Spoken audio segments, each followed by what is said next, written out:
Today's Bible verse comes from 1 John chapter 4, verse 16, King James Version. And we have known and believed the love that God hath to us. God is love, and he that dwelleth in love dwelleth in God, and God in him. 1 John 4:16 means Christians have experienced and trust God's deep personal love because God is love, not just loving. Therefore, living in this love means living in God, and God lives in them, creating a mutual immersive relationship where love becomes their environment and nature as shown through Jesus' actions.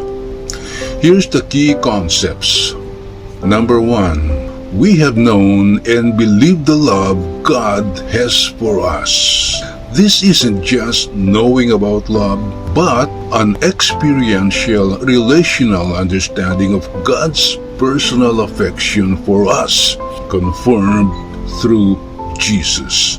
Number 2, God is love. Love is unconditional. Sacrificial love is God's very essence, character, and nature, not just an attribute. Number 3, whoever abides in love abides in God, and God in him.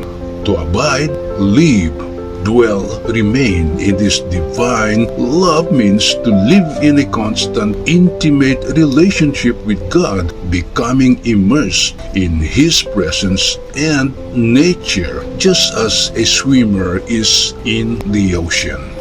In simple terms, when you truly grasp and trust God's immense love for you, you live within that love, and that's where God lives in you, making His love your home and guiding your life.